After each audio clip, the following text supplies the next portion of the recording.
అందరికీ నమస్కారములు. ఆంధ్రప్రదేశ్ ప్రజలందరికీ నమస్కారములు. పత్రికా మిత్రులందరికీ నమస్కారములు.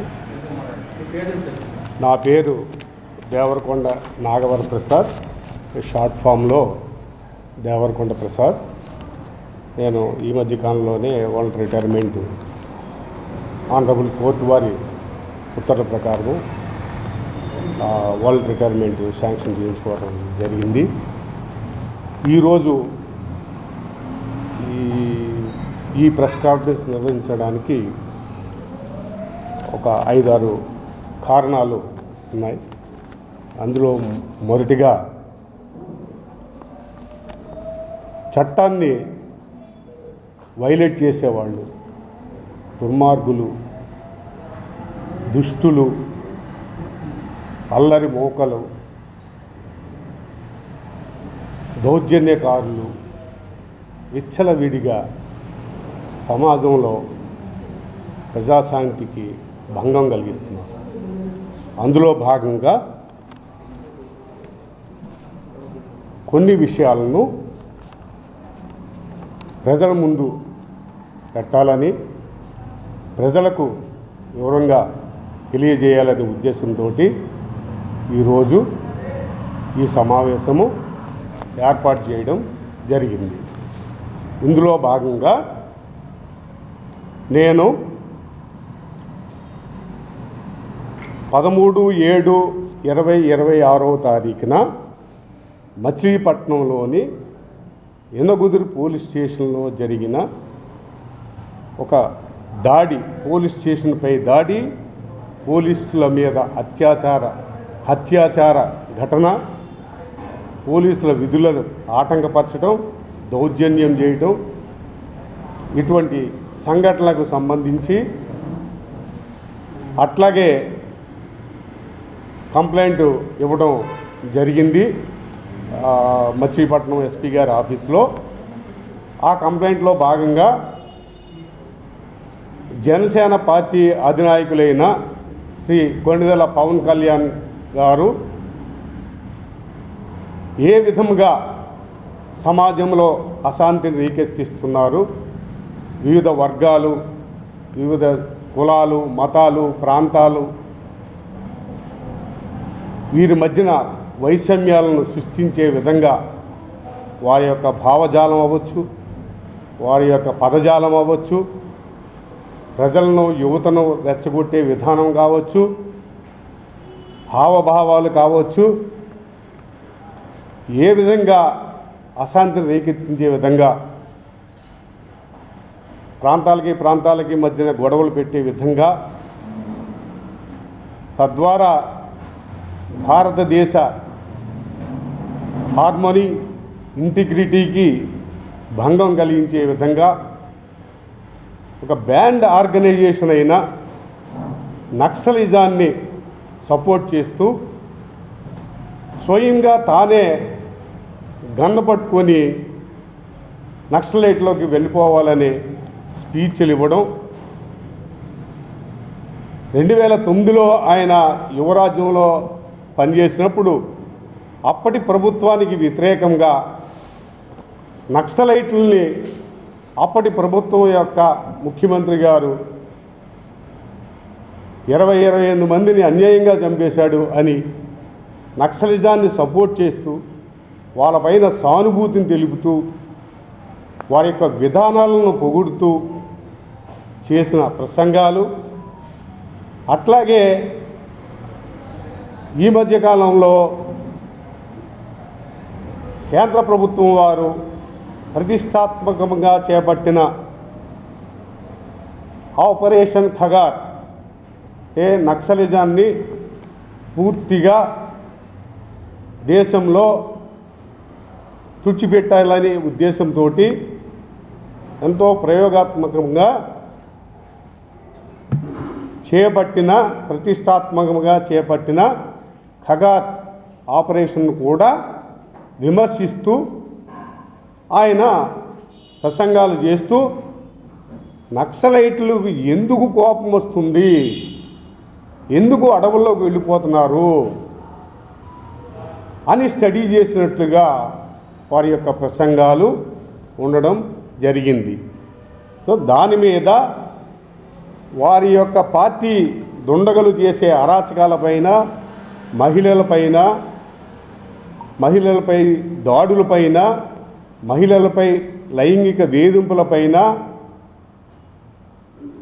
అట్లాగే వారు చేసే ప్రసంగాలపైన, ఇతరులను ఏ విధంగా వారు దుర్భాషలాడతారు, ఏ విధంగా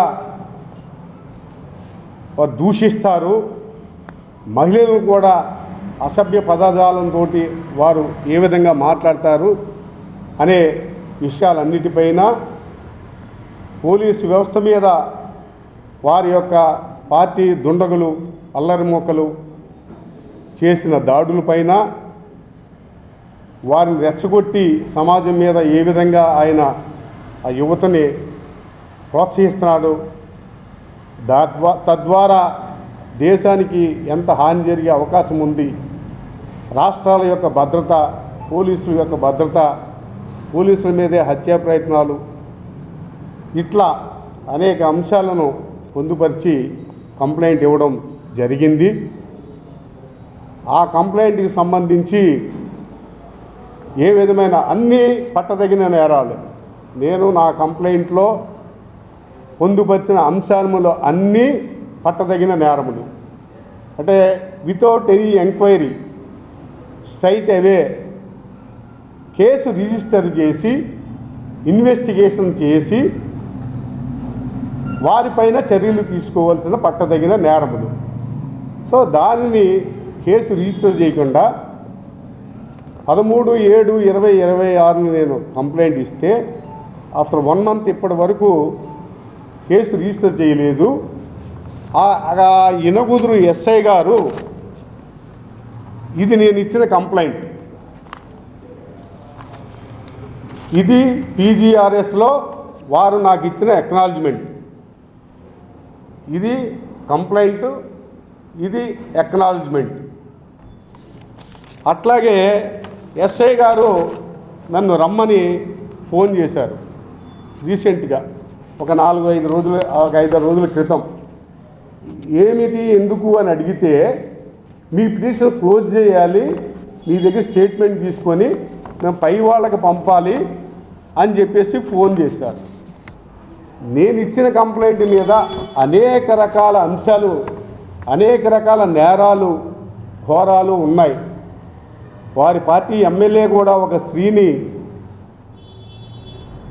మరి అత్యాచారం చేసి ఆమెను బాధపెట్టడం జరిగింది.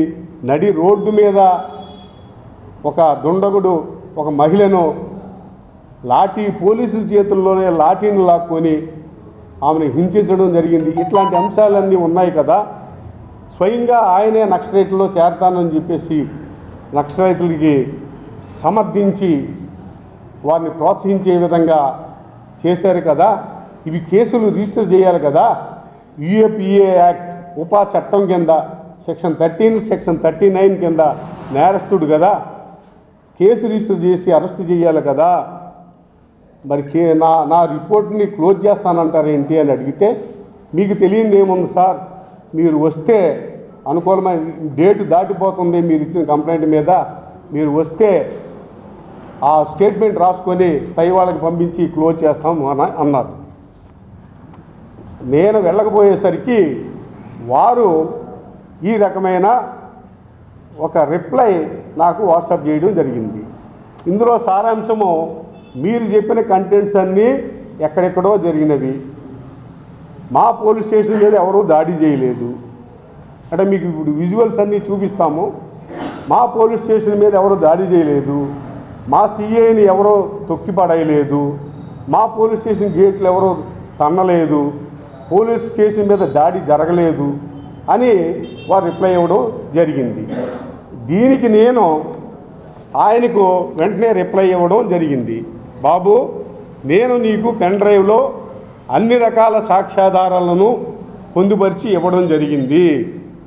మీరు ఇది కేసు రిజిస్టర్ చేయకుండా ఉంటే సెక్షన్ 166A IPC అంటే BNS 199 ప్రకారము నువ్వు కూడా శిక్షార్హుడు అవుతావు, ఇవన్నీ పట్టదగిన నేరములు, కనుక నువ్వు కేసు రిజిస్టర్ చేయాలి అని ఆయనకి నేను కూడా వాట్సాప్లో రిప్లై ఇవ్వడం జరిగింది.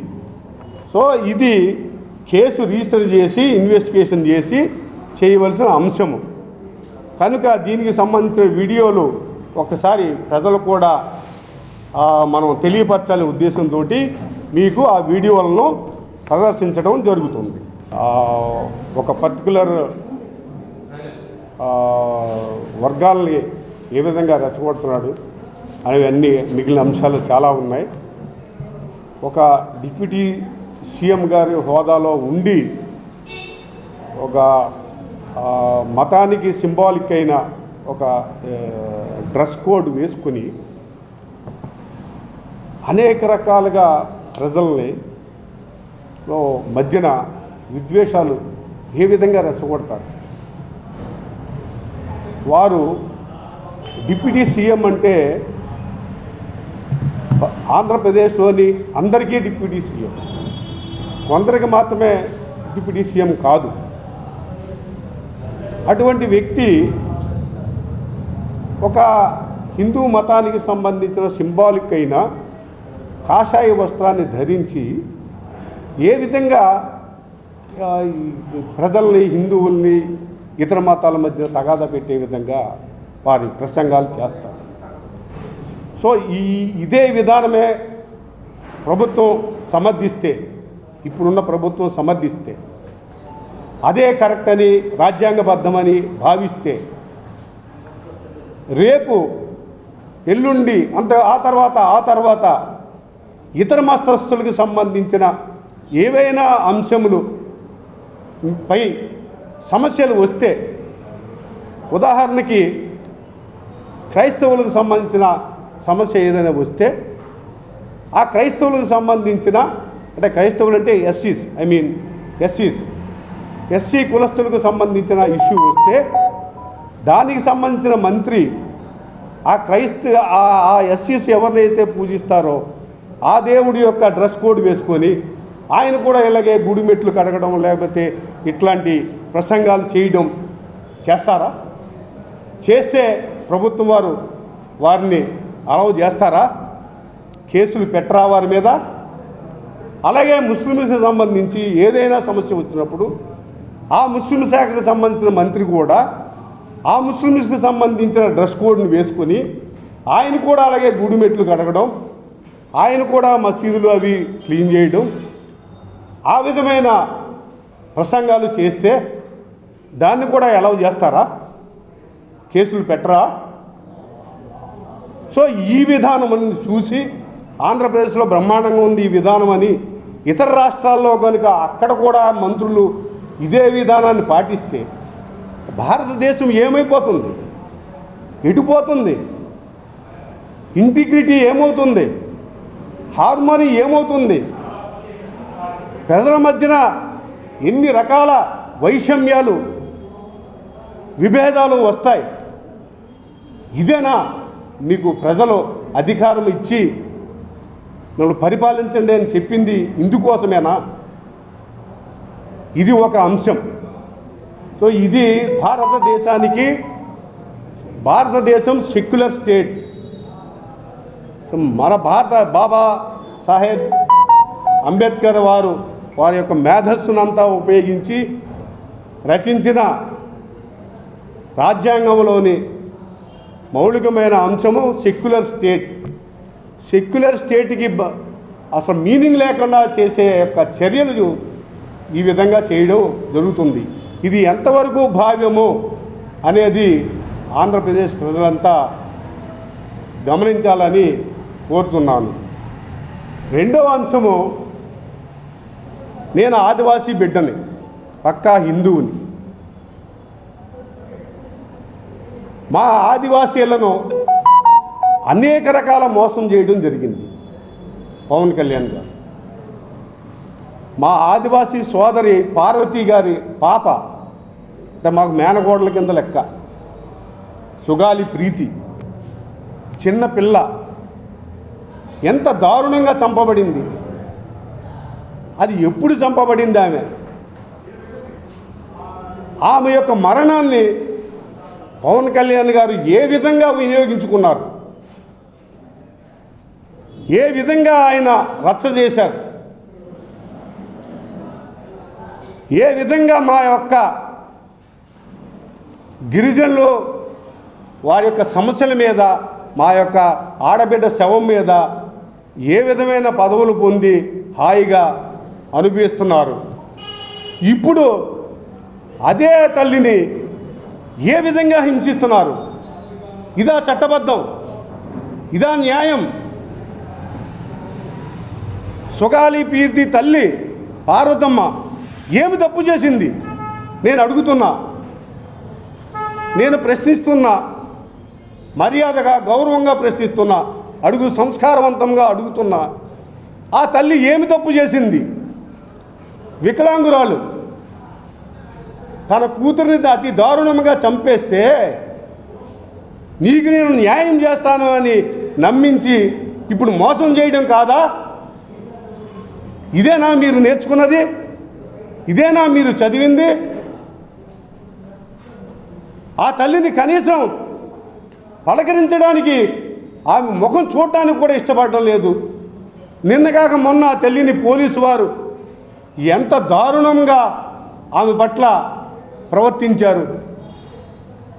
ఇదేనా భారతదేశ సంస్కృతి సాంప్రదాయాలు? ఇదేనా ఒక మహిళని, బాధితురాలిని అంత దారుణంగా రోపులు వేసి ఆల్మోస్ట్ ఉరిదీసినట్లే మెడకు వేసి ఆమెను కదలనివ్వడం లేదు? ఏ సెక్షన్లో ఉంది? భారతదేశంలో బిఎన్ఎస్లో, బిఎన్ఎస్ఎస్లో, బిఎస్ఏలో ఇంకా ఇతర చట్టాల్లో ఈ రకంగా బాధితురాల్ని మెడకి తాళ్లు వేసి ఆపమని పోలీసు వారికి ఎవరు అధికారం ఇచ్చారు? ఆమె తనకు జరిగిన అన్యాయం మీద ఆమె వీల్చైర్ యాత్ర చేస్తుంది. ఇది నేరమా? ఇది అన్యాయమా? ఇది దుర్మార్గమా? అంతమంది పోలీసులను పెట్టి ఆమెని అన్ని రకాల హింసలకు గురి చేస్తారా? అంటే అడిగేవారు లేరు, ప్రశ్నించేవారు లేరు. అడిగితే తప్పుడు కేసులు, ప్రశ్నిస్తే జైళ్ళు, ప్రశ్నించిన వారి మీద ఒక కేసు, ఒక రిమాండ్ రిపోర్టు లోయర్ కోర్టులో ప్రొడ్యూస్ చేయడం, వారు రిమాండ్ అంటాం, మానవ హక్కుల ఉల్లంఘన, తీసుకెళ్ళడం, జైల్లో పడేయడం. అది బెయిల్ ఎప్పటికి వస్తుందో తెలియదు. ఆర్టికల్ 14 ఏం చెప్తా ఉంది? Equality before law. ఈ భారతదేశంలో కాశ్మీర్ నుంచి కన్యాకుమారి వరకు ఎవరికైనా సరే ఒకే చట్టం, ఒకే న్యాయం. మరి ఏది ఇక్కడ? అంటే మీ ఆదివాసీలు నోరు లేని వాళ్ళం అనమా? మా తరపున ఎవరు మాట్లాడరన్నా? మా ఆదివాసీలు ఏమంటాడు ఒక ఆయన, ఒక ఎమ్మెల్యే, బాస్టర్డ్స్. స్వాతంత్రం వచ్చి 80 సంవత్సరాలు అయితే పేదరికాన్ని నిర్మూలించలేని ఈ ఎమ్మెల్యే యొక్క అధ్యక్షుడు, మధ్యతరగతి కుటుంబం వాళ్ళు, ప్రజలు పెరిగిన ధరలని అందుకోలేక వారి యొక్క ఆదాయం సరిపోక ఆకాశానికి మధ్యన వేలాడుతుంటే, నిరుపేదలు అవుతుంటే, ప్రైవేటు వ్యక్తులు, ప్రైవేటు శక్తులు ఆంధ్రప్రదేశ్ ప్రభుత్వ సంపదని దోసుకు తింటూ ఉంటే, జేబులు నింపుకుంటూ ఉంటే, పొట్టలు నింపుకుంటూ ఉంటే 99 పైసలకే ఎకరం భూములు కొట్టేస్తూ ఉంటే, నిరుపేదలమైన మా ఆదివాసీలము మీకు బాస్టర్డ్స్.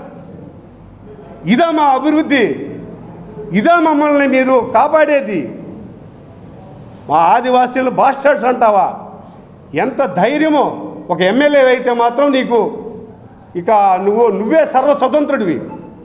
ప్రభుత్వం ఏమి అందో, పోలీసులు ఏమీ అనరు. పోలీసుల సమక్షంలోనే అంటాడు. అక్కడ ఎస్పీ నిద్రపోతుంటారు. ఆయన మీదే కేసు ఉంది, 490A కేసు.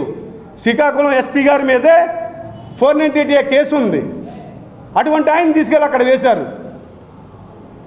ఆయన ఎమ్మెల్యేల సేవలో తరిస్తాడు, మమ్మల్ని బాస్టర్డ్ అంటే ఊరుకుంటాడు. ఇది డెలిబరేట్ SC/ST అట్రాసిటీ కాదా? కేసు రిజిస్టర్ చేసి ఆ ఎమ్మెల్యేని అరెస్టు చేసి రిమాండ్కి పంపరా? నిన్న కాక మొన్న ఒక SC సోదరుడు భార్యని ఎవరో బట్టలు చింపేశారంటే జైలుకు పంపించారే, మరి ఈ ఎమ్మెల్యేని ఎందుకు పంపలేదు? ఇంకా నా దగ్గర చాలా వీడియోలు ఉన్నాయి. స్పీకర్ గారు గౌరవమైన స్థానంలో ఉన్నవారు, వారు ఏం చేయాలి? పవిత్రమైన దేవాలయం అసెంబ్లీ, దానికి అధిపతి ఒక SC కులస్తుడు వృద్ధుడు డప్పు కొడతా ఉంటే ఏమి నేరం చేశాడయ్యా? ఏమి తప్పు చేశాడయ్యా? చెంప పగల కొడతావా? ఇదేనా భారతదేశంలో ఇచ్చిన స్వాతంత్ర్యం, సమానత్వం, right to live, right to Liberty? Atal 19, 20, 21, 14, 15, 16 ఏమి అమలు జరుగుతున్నాయి? ఎక్కడ అమలు జరుగుతున్నాయి? ఎవరి కోసం ఈ ఆర్టికల్స్ అన్ని పెట్టారు? ఒక డిప్యూటీ స్పీకర్ స్థానంలో ఉన్న ఆయన సాక్షాత్తు అంబేద్కర్ గారి యొక్క చిత్రపటాన్ని పీకేస్తారు. ఆయన యొక్క హావభావాలు చూస్తే అసలు అంబేద్కర్ గారు ఎందుకు పుట్టాడు ఈ దేశంలో అనిపించింది నాకు. వీడియోలు చూపిస్తాను నేను. అసలు అంబేద్కర్ గారు ఎందుకు పుట్టాడు ఈ దేశంలో? ఇంతమంది ప్రజలకి ఈ రాజ్యాంగాన్ని ఎందుకు అందించాడు? అతి దారుణంగా పీకేశాడు. జైలు కొట్టారు. SC కులస్తుల ఓట్లు అవసరం లేదంట. ఇది నేరం కాదా? భారత రాజ్యాంగంలో సెక్యులర్ స్టేట్లో ఒక కులం వాళ్ళ ఓట్లు నాకు వద్దు అంటే ఇది నేరం కాదా? IPSలు IASలు కష్టపడి Indian history, world history, geography, civics, politics, anthropology, history అన్నీ చదువుకొని మేధస్సును సంపాదించి లక్షల మందిలో కాంపిటీషన్ తట్టుకొని వచ్చిన సివిల్ సర్వెంట్స్ మీరు ఏం చేస్తున్నారు? ఇంత విచ్చలవిడితనం ఆంధ్రప్రదేశ్లో జరుగుతూ ఉంటే, ఇంత దౌర్జన్యం జరుగుతూ ఉంటే ఎందుకు గలం ఇప్పటం లేదు? ఒక ఆయన ఏమంటారు, గొడ్డలి గొడ్డలి అని ప్రజల్ని భయభ్రాంతులకు గురి చేస్తారు. ఇంకో ఆయన ఏమంటారు, red book part 1, part 2, part 3 అని చెప్పి విధ్వంసం సృష్టిస్తాడు. ఇంకో ఆయన ఏమంటారు, కులాలు మతాలు, నా కులం లేదని ఒకసారి అంట, కులం ఉందని ఒకసారి అంట, మతం ఉందని ఒకసారి అంట, హిందువులే మతాన్ని చెడబడుతున్నారని ఒకసారి అంట, ఈ ప్రాంతంకి వెళ్ళి ఆ ప్రాంతం నాదంట, ఆ ప్రాంతం పోయి నేను ఇక్కడ ఉంటానని ప్రజలు రెచ్చగొట్టడం, యువతను రెచ్చగొట్టడం, ప్రాంతాల మధ్యన విభేదాలు సృష్టించడం. ఒక ఆయనేమో SCల మీద కక్ష కట్టి వారి అంతు చూస్తాననే విధంగా SC/ST యాక్ట్నే ఆయన అవమానకరంగా ఆయన ప్రవర్తిస్తారు. ఈ నలుగురిని ఎవరూ ఏమీ చేయలేరు, ఏ వ్యవస్థలో ఏమీ చేయలేవు. కనీసం పోలీసు వారు రిపోర్ట్ కూడా తీసుకోరు. పోలీసు వారు ఇప్పుడు కొత్త సిస్టమ్ వచ్చింది. గత 2 సంవత్సరాలుగా ఆంధ్రప్రదేశ్ రాష్ట్రంలో కొంతమంది పోలీసులకి, నేను అందరూ పోలీసులని అనలేదు, వాళ్ళు నా సోదరులు. నిన్నటి వరకు నేను ఆ పోలీసు ఆ జీతం మీద బతికిన వాడిని, నా భార్య పిల్లల్ని పెంచుకున్న వాడిని. నేను నా ఉద్యోగానికి, నా యూనిఫామ్కి అత్యంత విలువనిస్తాను, దానికోసం ప్రాణమైనా విడుస్తాను. అటువంటి నాకే ఒక రకమైన భావం ఏర్పడుతుంది.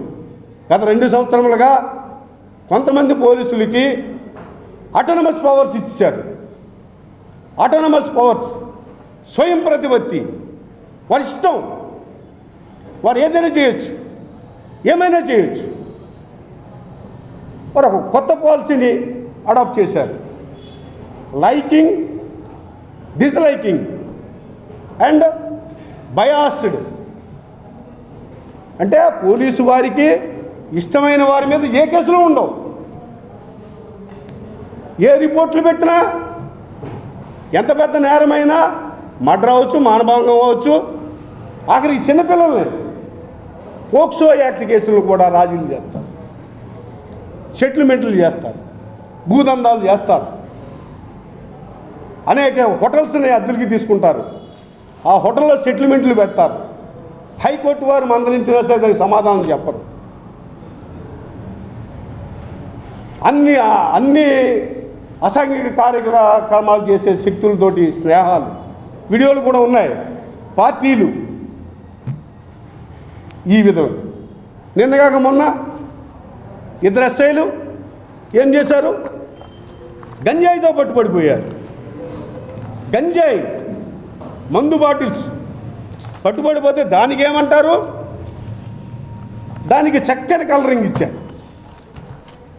ఆయన చేత ఒక కంప్లైంట్ తీసుకున్నారు. ఆయన చేత ఒక కంప్లైంట్ తీసుకొని చక్కని స్టోరీ అల్లారు. ఆయన ఇంకొక ఎస్ఐ గారు ప్రయాణం చేస్తూ ఉంటే ఎవరో ఒక వ్యక్తి బండి మీద నిలబడ్డాడు. ఎవరో ఒక వ్యక్తి వీళ్ళని చూసి పారిపోయాడు. ఒక మూట పెట్టుకున్నాడు, మందు బాటిల్ అది కలిపి పక్కన పెట్టేసి పారిపోయాడు. వీళ్ళిద్దరూ వెళ్ళి చూసేసరికి గంజా. ఆ బాటిల్ ఇది ఆయన ఎత్తుమి పెట్టుకొని వచ్చి కార్ డిక్కీలో పెట్టి పాపం చేజింగ్ చేశారు. ఇది ఎఫ్ఐఆర్. ఇందులో 1,00,000 ప్రశ్నలు వేయగలను నేను పోలీసు వారికి. రాష్ట్ర డీజీపీ గారు కూడా 1,00,000 ప్రశ్నలు వేయగలను. ఎందుకు ఇద్దరు దుర్మార్గుల్ని, పోలీస్ యూనిఫామ్ పవిత్రమైంది, ప్రజల ధనమాన ప్రాణాలని ఆస్తుల్ని రక్షించేది పోలీస్. దానికోసమే మేము కూడా ప్రమాణం చేస్తాం పాసింగ్ అవుట్ పీరియడ్లో. ఆ ప్రమాణాన్ని ధిక్కరించి ఈ ఇద్దరు rascals, I'm calling this the bloody rascals, వీళ్ళిద్దరిని ఎందుకు కాపాడుతున్నారు? ఎందుకు పోలీస్ డిపార్ట్మెంట్ ఇంత అపకీర్తి భుజాన వేసుకుంటుంది? కారణం ఏంటి? ఇద్దరు ఎస్ఐలు ముఖ్యమా, ప్రజలు ముఖ్యమా? ఆ సిఏ గారు, ఎస్ఐ గారు వచ్చి ఎవరిని బెదిరిస్తున్నారు? ప్రజలను బెదిరిస్తున్నారు వీడియోలు తీసి. అసలు ప్రభుత్వం అంటే ఏంటి? ప్రభుత్వం అంటే ప్రజలు లేనిదే ప్రభుత్వమే ఉంది. ముఖ్యమంత్రి ఎక్కడ, డిప్యూటీ ముఖ్యమంత్రి ఎక్కడ, మంత్రులు ఎక్కడ, ఎమ్మెల్యేలు ఎక్కడ, అసెంబ్లీలు ఎక్కడ, ఈ కట్టడాలు ఎక్కడ? ప్రజల కొరకే కదా ప్రభుత్వం. అటువంటి ప్రజల్ని ఒక ఇద్దరు పోలీసులు డెలిబరేట్గా పబ్లిక్గా వీడియోలు తీసి బెదిరిస్తారా? ఇదా ప్రజాస్వామ్యం? ఇదా ప్రజాస్వామ్య విలువలు? ఎందుకునా మీకు ఉద్యోగాలు ఇచ్చింది? ఆ ఇద్దరు స్థాయి సస్పెండ్ చేసేయండి, కేసులు కట్టేయండి, అధికారుల మీద కోటింగ్ ఇవ్వండి. అలాగే జనాల్లో కొట్టలేదా? 2 ఎస్సీల కుర్రోళ్ళని, ఒక ముస్లిం కుర్రోడిని, 2 సీఏలు అధికారుల మీద కూర్చోబెట్టి తెనాల్లో కస్టోడియల్ టార్చర్ చేయలేదా? రఘురామకృష్ణరాజు గారికి ఒక్కరికే కస్టోడియల్ టార్చర్ వచ్చిస్తుందా? ఐపీఎస్లని అరెస్టులు చేసి జైలుకు పంపుతారా? అది కస్టోడియల్ టార్చర్ కాదా? తెనాల్లో 3 పిల్లల్ని నేరస్తులు అయి ఉండొచ్చు, చట్టం ఉంది, శిక్ష వేయించు, యావజ్జీవ కారాగార శిక్ష వేయించు. మరి అదే సిఐ వేరే వాళ్ళతో అమ్మాయిలతో దొరికిపోతే ఆయన రక్షిస్తావా? ఇదే నా చట్టం? ఒకరికొక న్యాయం, ఒకరికొక న్యాయమా? ఇందులో ఏమంటారు ఈ ఎస్ఐ గారు? మమ్మల్ని చూసి ఒక దుండగుడు, ఒక వ్యక్తి ఆ ప్యాకెట్ పారేసి వెళ్ళిపోయాడు. అది వీళ్ళు ఉన్నది మఫ్టీలో, వెళ్తున్నది వాళ్ళ పిల్లోడిని ఆరోగ్యం బాగోకపోతే తీసుకెళ్తున్నారు. అంత స్టోరీ. ఇక పాత చింతకాయ పచ్చడే ఈ కంప్లైంట్ అంతా. ఇప్పుడు జనాలు నమ్మించగలరు ఈ ఎఫ్ఐఆర్ కాపీతో, మాలాంటి వాళ్ళు నమ్మించలేరు. ఎందుకంటే మేము ఎస్ఐ స్థాయి నుంచి ఇన్వెస్టిగేషన్, అనేక వేల కేసులు ఇన్వెస్టిగేషన్ చేసి వచ్చిన వాళ్ళు. ఇది తెలియట్లే, ఫాల్స్ ఫ్యాబ్రికేటెడ్ డాక్యుమెంట్ అని వాళ్ళని చూసి ఇతను పారిపోతాడంట. ఎవరో కారులో వెళ్తుంటే గంజాయి అమ్ముకునేవాడు వీళ్ళని చూసి ఎందుకు పారిపోతాడు? వీళ్ళే యూనిఫామ్లో లేరు కదా పోలీసులు అనుకుని పారిపోవడానికి. వీళ్ళు కూడా సివిలియన్సే కదా, మఫ్టీలో ఉన్నారు కదా. పైగా ఆ కారులో బాలుడు ఉన్నాడా, ఆ బాలుడు కోసం వెళ్తున్నారు వీళ్ళు. ఆ బాలుడు ఏడి లేడు. సరే వాడు మోటార్ సైకిల్ వేసుకొని పారిపోతుంటే వీడియో తీయచ్చు కదా, మోటార్ సైకిల్ నంబర్ని వీడియో షూట్ చేయొచ్చు కదా. ఒక ఎస్ఐ డ్రైవింగ్ చేస్తున్నాడు, ఒక ఎస్ఐ పక్కన కూర్చున్నాడు, ఫోటో తీయొచ్చు కదా. అది లేదు. సరే గంజా దొరికేసింది, తీసుకొచ్చేసి సంఖలో పెట్టుకొని కార్ డిక్కీలో పెట్టేశాడు. గంజాకు ఒక ప్రొసీజర్ ఉంది, ఎస్ఓపి ఉంది. గాంజా కేసుల్లో ఎస్ఓపి ఉంది. ఈ సమాచారం వస్తే నువ్వు ఇమ్మీడియట్గా కన్సర్న్ అధికారులకు తెలియజేయాలి. ఇమ్మీడియట్గా ఇన్ రిటన్ కంప్లైంట్ ఇవ్వాలి, పంచనామా చేయాలి గెజిటెడ్ ఆఫీసర్ సమక్షంలో. దానికి ఫోటోలు వీడియోలు తీయాలి. ఆ తర్వాత దాని మీద కేసు రిజిస్టర్ చేయాలి, ముద్దాయిని ఇంటరాగేట్ చేయాలి, దాని యొక్క ఫ్రంట్ అండ్ బ్యాక్ సోర్స్ ఇవన్నీ తీసి అరెస్టులు చేయాలి. అసలు నువ్వు ఆ ఏరియా కానప్పుడు, పట్టుకున్నప్పుడు ఆ ఏరియా వాళ్ళకి ఫోన్ చేయాలి, పోలీసులకి.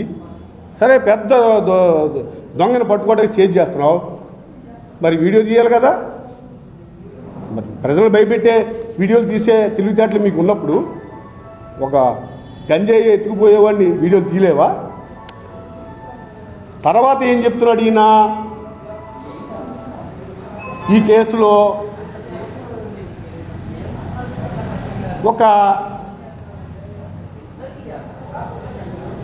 ఒక పోలీస్ స్టేషన్కి సంబంధించిన ఏ కేసు అయినా సరే ఆ ప్రాంతంలో జరిగే ఎస్ఐ గారే కాకుండా ఎవరైనా సరే కంప్లైంట్ ఇవ్వచ్చు. ఆ ఇచ్చినప్పుడు ఆ ఎస్ఐ గారు ఇన్వెస్టిగేషన్ చేస్తారు. మరి ఈ కేసులో వీళ్ళు తాగి ఎవరిని ఆటోని గుద్దారు, ఆటోలో ఇంజురీస్ ఉన్నాయి. సో వాళ్ళ కంప్లైంట్ని రిజిస్టర్ చేశారు, యాక్సిడెంట్ కింద. మరి రిజిస్టర్ చేసినప్పుడు వీళ్ళని ఎందుకు అదుపులోనికి తీసుకుని డ్రంక్ అండ్ డ్రైవ్ టెస్ట్ చేయలేదు? ఆ కంప్లైంట్లో డ్రైవర్ అని మాత్రమే మెన్షన్ చేశారు. విజిబుల్గా వాళ్ళే కంప్లైంట్ ఇస్తే వాళ్ళని డ్రంక్ అండ్ డ్రైవ్ టెస్ట్ చేయకుండా వాళ్ళనే కంప్లైంట్ తీసుకొని ఈ కేసును క్లోజ్ చేయడానికి ప్రయత్నం చేస్తున్నారు. సో ఆ తర్వాత కొందరు పోలీసులు, అంటే ప్రజలు అనుకునేది, ప్రజల యొక్క భావన చెప్తున్నాను, కొంతమంది పోలీసులు రెడ్ బుక్ యొక్క శాసనాలను పాటిస్తారు. ఆ రెడ్ బుక్ ఏది చెప్తే అది చేస్తారు. మానవ హక్కుల ఉల్లంఘన, అలాగే ప్రాథమిక హక్కుల ఉల్లంఘన, బాధితులపైన కేసులు పెట్టడం, ఇలాంటివి. అట్లాగే రెడ్ బుక్ వీరు పోలీసు వారు ఎవరైతే తప్పులు చేసే పోలీసు వారు ఉంటారో వారిని రెడ్ బుక్ కాపాడుతుంది. అంటే వైస్ వెర్సా, వీరు వారిని, వారు వీరిని కాపాడుకుంటారు. ఇది జరుగుతూ ఉంది. రెడ్ బుక్, రెడ్ అంటే ఏంటి సింబాలిక్? రెడ్ అంటే బ్లడ్, ఎరుపుకి సింబాలిక్ రెడ్ అనేది. అందుకనే రెడ్ బుక్ అనేది రాష్ట్రంలో విధ్వంసం, మారణకాండ సృష్టించే విధంగా ఉందని ప్రజలు అనుకుంటున్నారు. ఎందుకంటే ఒక ముస్లిం వ్యక్తిని నడి రోడ్డు మీద తల నరికి ఫుట్బాల్ ఆడినట్టు ఆడాడు ఒక ఆయన, కత్తులతోటి నరికి తలనే వేరు చేశాడు. సాల్మన్ ఎలా చంపారు? సాల్మన్ మీదే కేసు పెట్టారు. వృద్ధుడు భయపడి ఎక్కడో పారిపోయి ఉంటే భార్యను చూసుకోవడానికి వస్తే ఆయన క్రాంతి కుమార్ ఏమైంది?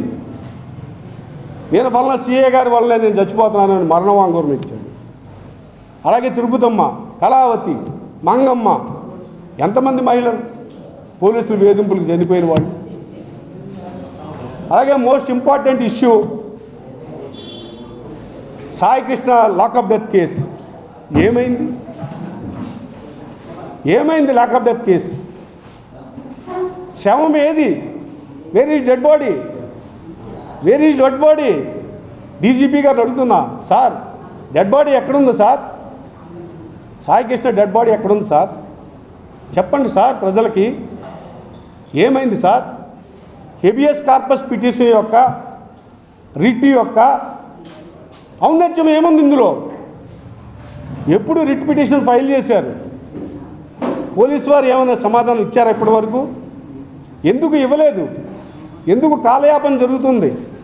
ఇందులో ఏమి కూడా రహస్యం ఉంది. ఒక సీఏని నిజంగా లాకప్ డెత్ చేసి ఉంటే అరెస్ట్ చేస్తారే, ఇంటరాగేట్ చేస్తారే, ఎక్యూజ్ కన్ఫెషన్ స్టేట్మెంట్ రాస్తారే, ఆ నలుగురు కానిస్టేబుల్ సపోర్ట్ ఉంటే వాళ్ళ confession స్టేట్మెంట్లో వస్తుందే.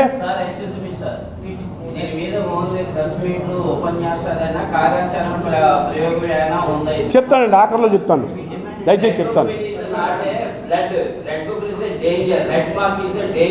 Yes sir, yes sir, yes sir, అది కూడా చెప్తాను. ప్రైమ్ మినిస్టర్ గారిని చెప్తాను సార్, చెప్తాను.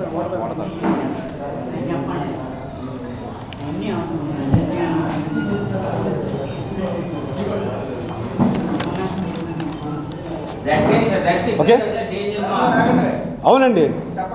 రెడ్ బుక్ అనేది రక్తానికి సింబల్. ఎరుపు రక్తానికి సింబల్. సో ఆ రెడ్ బుక్ అనేది రక్తాన్ని కలచూడాలి. అందుకనే ఆ రెడ్ బుక్ ఎంచుకోవడం జరిగింది. ఇది ప్రజలు అనుకుంటున్నారు, అనేక రకాల సంఘటనలు చూసి ప్రజలు భావిస్తున్నారు. అది నా చెవిని పడింది.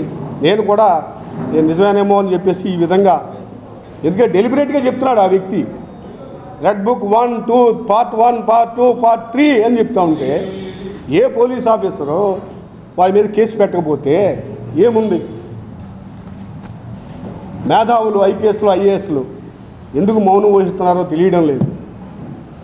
మరి వారు అర్థం చేసుకోవాలి. నేను ఆవేదనతో చెప్తున్నాను, నేను ఎవరికి వ్యతిరేకం కాదు, ఎవరికి ఏ విధమైన ఇది కాదు. ఒక 35 ఇయర్స్ సిన్సియర్గా పోలీసు విధులు నిర్వహించిన వ్యక్తిగా బాధ కలిగి చెప్తున్నాను. రెడ్ బుక్ ఆ విధంగా సాధిస్తుంది. ఇంకా ఇంకో విషయానికి వస్తే హిందూ మతం పతనమైపోయింది ఆంధ్రప్రదేశ్లో. హిందూ మతం క్షీణించిపోయింది. అనేక రకాలుగా హిందూ మతాన్ని భ్రష్టు పట్టించారు.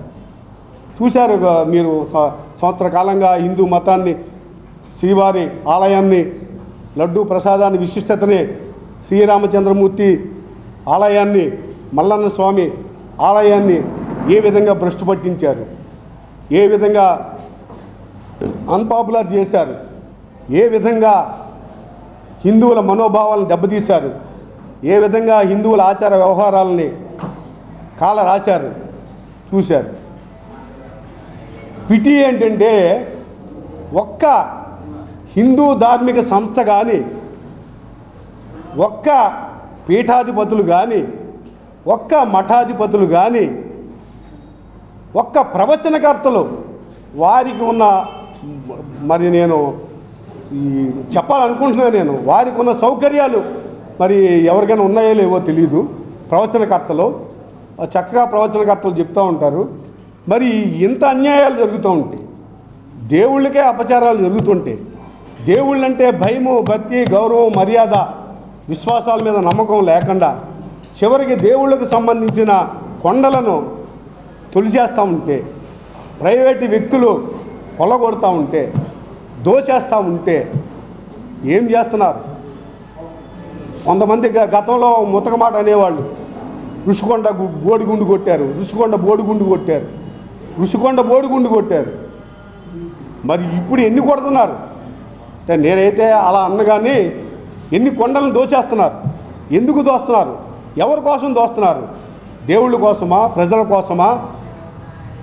ప్రజలకి సౌకర్యాలు కల్పించడం కోసమా? రాత్రి పగలు కొండలు తోసేస్తున్నారు. ఎవరు జేబుల్లోకి పోతున్నాయి ఆ డబ్బులు? ఏమండి? ఓకే, 80 సంవత్సరాలు అయ్యింది. ఈ 80 సంవత్సరాల్లో పేదరికం ఏమీ పోలేదు. ఆంధ్రప్రదేశ్లో ఇంకా విలయతాండవం చేస్తుంది. మా పరిస్థితులు అసలు బాగోలేదు. మేము ఆదివాసీ బిడ్డలం. మాకు మైదాన ప్రాంతంలో కానీ ఏజెన్సీ ప్రాంతంలో కానీ మాకు ఎమ్మెల్యే సీట్లు ఇచ్చారే తప్ప, అది రాజ్యాంగబద్ధంగా వచ్చిన పదవులే తప్ప ఏ విధమైన మార్పులు లేవు, ఏ విధమైన అభివృద్ధి లేదు. మరి మాకు ఒక్కరు కూడాను ఉన్నతమైన స్థానంలో లేరు. మా జీవితాలు చాలా దుర్భరంగా ఉన్నాయి. మమ్మల్ని ఆదుకోండి. అట్లాగే మాకు కూడా 99 పైసలు కాకపోయినా ఇంకో పైసా ఎక్స్ట్రా వేసుకొని ₹1కైనా సరే శ్రీకాకుళం జిల్లాలో 10 ఎకరాలు 10,000 ఎకరాలు, విజయనగరంలో 10,000 ఎకరాలు, విశాఖపట్నంలో 30,000 ఎకరాలు, రాజమండ్రిలో 5,000 ఎకరాలు, విజయవాడ కాస్ట్లీ కాబట్టి 10,000 ఎకరాలు, అలాగే కర్నూలు, కడప ఆ ప్రాంతాల్లోనూ మేము ₹1 మాత్రం ఇచ్చుకోగలం. మాకు కూడా భూములు ఇవ్వండి. మేము పారిశ్రామికవేత్తలుగా తయారవుతాం. వారికి ప్రైవేటు వ్యక్తులకి ఏవేవి మీరు సౌకర్యాలు ఇస్తున్నారో అదే సౌకర్యాలు మాకు కూడా ఇవ్వండి. మేము మా అంతటా మేమే పారిశ్రామికవేత్తలు అవుతామని చెప్పేసి మీకు హృదయపూర్వకంగా విన్నవించుకుంటున్నాను. అలాగే మా ఆదివాసీలు ఎస్సీ ఎస్టీలని అణగదొచ్చే భాగంలో పాలసీలో భాగంగా ఇక్కడ కూర్చున్నారు జేఎన్టీయూసీ అసిస్టెంట్ ప్రొఫెసర్స్, కాంట్రాక్ట్ బేసిస్ మీద వచ్చిన అసిస్టెంట్ ప్రొఫెసర్స్. వీళ్ళని అనేక రకాల చిత్రహింసలకు గురి చేస్తున్నారు. వీళ్ళని అనేక రకాలుగా టెర్మినేట్ చేయకుండా హైకోర్టు ఆర్డర్స్ కూడా బేఖాతరు చేసి అక్కడ వీసీ గారు అనేక రకాల చిత్రహింసలకు గురి చేస్తున్నారు. వీళ్ళ యొక్క అటెండెన్స్ రిజిస్టర్ని ట్యాంపర్ చేయటం, అటెండెన్స్ రిజిస్టర్ని థెఫ్ట్ చేయటం, వీళ్ళని మానసికంగా శారీరకంగా వేధించడం. వీళ్ళంతా ఎస్సీ ఎస్టీ వారు కక్ష కట్టారు. వీళ్ళ మీద కక్ష కట్టి వీళ్ళని జీవనాధారం లేకుండా చేస్తున్నారు. సో ఈ విధంగా వీళ్ళని ఇబ్బంది పెడుతున్నారు. అదేవిధంగా పామూరు జిల్లా, ప్రకాశం జిల్లా పామూరులో 3 కుటుంబాలని అనేక రకాల చిత్రహింసలకు గురి చేస్తున్నారు. బీఎస్ఎఫ్లోకి పనిచేసి రిటైర్ అయిపోయిన రామచంద్రరావు అనే ఆదివాసీ బిడ్డ, ఆయన్ని రెవెన్యూ డిపార్ట్మెంట్, పోలీస్ డిపార్ట్మెంట్ వారు అనేక రకాల ఇబ్బందులు పెడుతున్నారు. అక్కడే కోనేటి రవి అని చెప్పేసి ఒక వికలాంగుడు, ఆయన్ని కొట్టి కులదోషం చేసి ఇవన్నీ చేసిన వాళ్ళ మీద కేసులు పెట్టి వారి మీద కూడా కేసులు పెట్టి ఆ వికలాంగుడిని వేధిస్తున్నారు.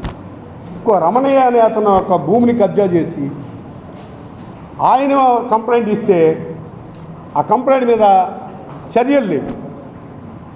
పోలీస్ స్టేషన్కి వెళ్తే ఎస్ఐ గారు కంప్లైంట్ చింపేస్తున్నారు. కంప్లైంట్ ఇస్తే ఎస్ఐ గారు కంప్లైంట్ చింపేస్తున్నారు. కంప్లైంట్ ఇవ్వడానికి వెళ్ళిన వాళ్ళనే కొడుతున్నారు. మా ఆదివాసీ మహిళల మీద అక్రమ కేసులు పెడుతున్నారు. పొన్నూరులో మా ఆదివాసీ మహిళల మీద అక్రమ కేసులు పెట్టారు. అలాగే మన్యం జిల్లాలో భీముడు అనే అతన్ని చంపేశారని చెప్పేసి వారు కంప్లైంట్ ఇస్తే దాని మీద ఏ విధమైన యాక్షన్ తీసుకోకుండా పోలీసు వారే దాన్ని కప్పిపుచ్చితే హైకోర్టుకు వెళ్ళారు. హైకోర్టు వారు ఆర్డర్ ఇస్తే దాన్ని కూడా అమలు చేయకుండా సాక్షాత్తు ఎస్పీ గారు ఆమెను ఏమంటారు, ఆమె డబ్బులు ఇచ్చి సాక్షులకు డబ్బులు ఇచ్చి మేనేజ్ చేసిందంట.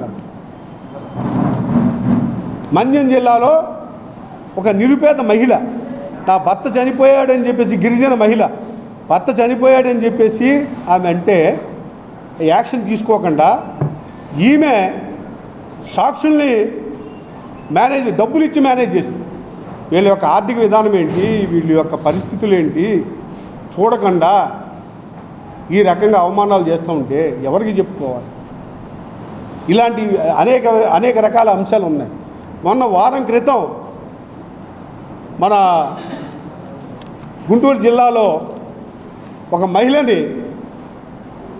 నిద్రిస్తూ ఉంటే, మా ఆదివాసీ మహిళ నిద్రిస్తూ ఉంటే పెట్రోల్ పోసి ఇంటికి నిప్పంటించారు.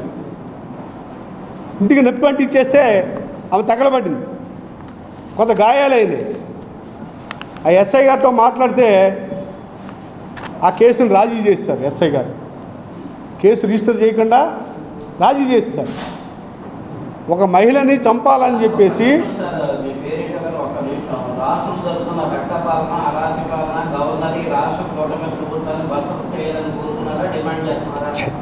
చేస్తున్నామండి. మా సంఘాలందరినీ కలుపుకొని వెళ్తాము. అంటే మాకు జరిగిన అన్యాయాల్ని ప్రజల ముందు పెట్టాలని ఉద్దేశంతో పెట్టడం జరుగుతుంది. ఈ విధంగా మాపై దాడులు జరుగుతున్నాయి.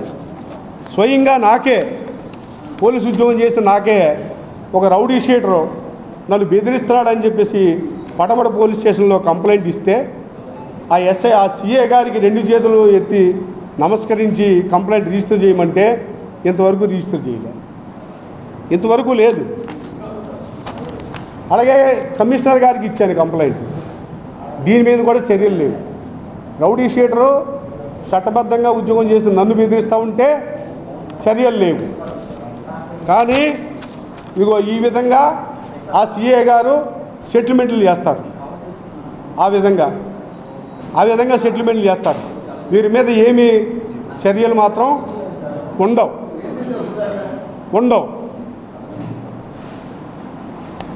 సో ఇన్ని రకాలుగా అనేక ఇబ్బందులకు, అనేక సమస్యలకు మేము గురవుతున్నాం. రాష్ట్రంలో శాంతి భద్రతలు ఆ విధంగా ఉన్నాయి.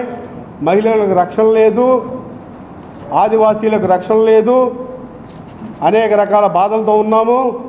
మధ్యతరగతి వాడు బతికే పరిస్థితి లేదు.